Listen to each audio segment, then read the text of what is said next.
Hello, क्या आपको पता है एक में से 3 अडल्ट्स को इंडिया में डायबिटीज़ है। India diabetes capital of the world बनते जा रहा है। अब बेसिक सा सवाल, ये डायबिटीज़ क्या है? देखिए, जब बॉडी में ब्लड शुगर लेवल बढ़ जाता है तो उसे कहते हैं हम डायबिटीज़। अब ये डायबिटीज़ होता क्यों है? देखिए, बॉडी में ये जो हमारा शुगर है, इसको हैंडल करने के लिए एक हार्मोन बनाया है जिसका नाम है इंसुलिन।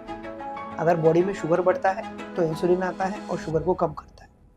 तो अगर बॉडी में किसी चीज़ की वजह से इंसुलिन की कमी हो जाए या फिर इंसुलिन के काम करने को रेजिस्टेंस आ जाए तो ब्लड शुगर बढ़ता है और डायबिटीज़ होता है। ये अब डायबिटीज़ के कुछ टाइप्स है क्या? हाँ, डायबिटीज़ के बहुत से टाइप्स हैं और उसमें हम कॉमन टाइप्स आज डिस्कस करेंगे। पहला, जैसे हम कहते हैं टाइप 1 डायबिटीज़। इन पेशेंट्स में because of the genetic reasons बचपन से ही इंसुलिन बनता नहीं है, उसकी वजह से शुगर बढ़ता है और इन्हें डायबिटीज़ होता है। इनके इलाज में सिर्फ इंसुलिन ही होता है। इसके बारे में हम आगे चल के और डिटेल में डिस्कस करेंगे। दूसरा, जो कॉमनली देखा जाता है, जो भी आप सुनते हो कि उसे शुगर की बीमारी है, इसे शुगर की बीमारी है, वो है टाइप 2 डायबिटीज़। इसमें धीरे धीरे as per the age, because of genetic factors बोलिए, बिकॉज ऑफ इम्प्रॉपर डाइट बोलिए, because of lack of exercise या फिर स्ट्रेस, इन सब रीज़न से इंसुलिन को रेजिस्टेंस होता है और ब्लड शुगर लेवल बढ़ता है। कॉमनली पेशेंट्स अनहेल्दी लाइफस्टाइल होते हैं, थोड़े मोटे होते हैं। पर्टिकुलरली ज़रूरत नहीं है मोटे हो, पर हाँ, सेंट्रल ओबेसिटी बहुत से पेशेंट में होता है। तो ये टाइप 2 डायबिटीज़। तीसरा जो हम देखते हैं वो है प्रेगनेंसी के समय। प्रेगनेंसी के समय बॉडी में बहुत से चेंजेस होते हैं। उन चेंजेस के दौरान कुछ परसेंटेज ऑफ फीमेल को डायबिटीज़ होता है, जिसे हम कहते हैं गेस्टेशनल डायबिटीज़। सब टाइप कोई भी हो, इनके सिम्टम्स क्या है? सिम्टम्स जो कुछ कॉमन सिम्टम्स है कि बहुत ज़्यादा प्यास लगना, कुछ लोगों को बहुत ज़्यादा भूख लगना, कभी कभी वज़न बहुत ज़्यादा बढ़ना, या फिर कभी कभी शुगर इतना हो जाता है कि वज़न कम हो जाता है, बार बार पेशाब को जाना।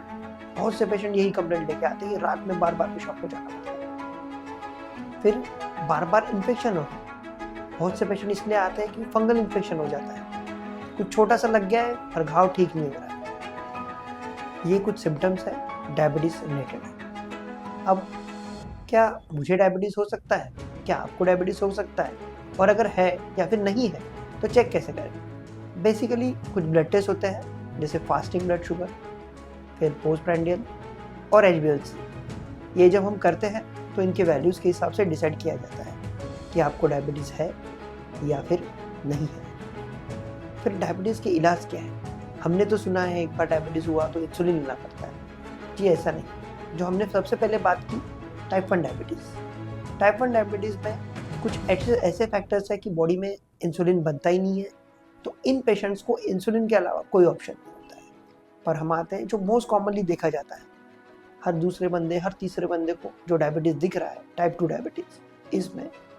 इसमें मेडिसिन भी काम करते हैं, इंसुलिन भी काम करते हैं और इन सबसे अच्छा डाइट काम करता है। जब हमारे पास कोई पेशेंट आता है, we focus on diet and exercise and then medicine. और तीसरा, प्रेगनेंसी। इसमें बहुत कम मेडिसिन, बहुत कम इंसुलिन और डाइट। तो बेसिकली प्रेगनेंसी में थोड़ा मिक्स पिक्चर होता है और अलग मेडिसिन होते हैं। पर हम बात कर लेंगे जो कॉमनली दिखने वाला डायबिटीज़ है, टाइप 2 डायबिटीज़। अब बहुत से लोगों को ये लगता है कि एक बार डायबिटीज़ हो गया और गोली चालू हो गई तो कभी खत्म नहीं होगी। देखिए, पहले ऐसा हुआ करता था, पर अभी जो मॉडर्न रिसर्च आया है, जो हम पेशेंट्स देखते हैं, इसमें ज़रूरी नहीं है कि एक बार में डायबिटीज़ हो गया तो ठीक नहीं हो सकता है।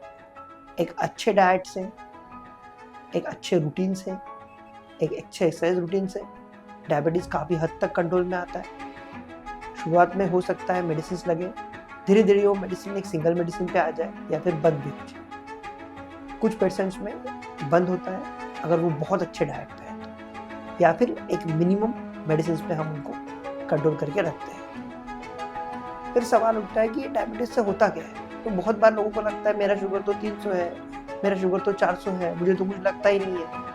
इससे कुछ होता भी है, शरीर में कुछ फ़र्क गिरता है। यस, शरीर में फ़र्क गिरता है। डायबिटीज़ रिलेटेड कॉम्प्लिकेशंस होते हैं। जैसे हमने डिस्कस किया, कॉमनली हम देखते हैं इन्फेक्शंस। एक छोटा सा पैर को कांटा लग गया, इन्फेक्शन हुआ, पैर काट। यंग एज में, अर्ली एज में हार्ट अटैक आना, स्ट्रोक आना। आपने सुना होगा कि डायबिटीज़ की वजह से किडनी खराब हो गई और पेशेंट को डायलिसिस पे जाना पड़ा। सो बेसिकली ऐसा कोई ऑर्गन नहीं है फ्रॉम हेड से लेके टो तक। आप आंखें पकड़ लीजिए तो डायबिटिक रेटिनोपैथी, इसमें आंखों की नज़र धुंधली हो। उसके बाद में हार्ट पे आ जाइए, हार्ट अटैक आता है। लिवर पे आइए, liver failure, diabetic related liver cirrhosis होता है, जिसे हम नॉन अल्कोहलिक कहते हैं। किडनी पे डायबिटिक नेफ्रोपैथी, जैसे डायबिटीज रिलेटेड किडनी डिसीज। नसों में डायबिटीज रिलेटेड पेरिफेरल न्यूरोपैथी।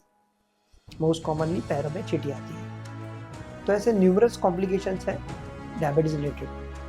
बस लोगों को तब पता चलते हैं जब वो लैंड अप होते हैं आईसीयू। तो इसके लिए किया क्या जाए, हम बचे कैसे? अगर हाँ आपको डायबिटीज़ है या फिर नहीं है, घर में किसी को डायबिटीज़ है, मम्मी पापा को डायबिटीज़ था, मैंने अभी चेक किया मुझे नहीं है, क्या इससे बच सकते हैं? या फिर क्या डायबिटीज़ है तो क्या हम कॉम्प्लिकेशन से बच सकते हैं? यस, डायबिटीज़ में बहुत सी नई चीज़ें हो रही हैं, नए इलाज आ रहे हैं, जिसके वजह से अच्छे से डाइट करके, उन मेडिसिन का यूज़ करके डायबिटीज़ को बहुत स्ट्रिक्ट कंट्रोल में रख सकते हैं। Thank you.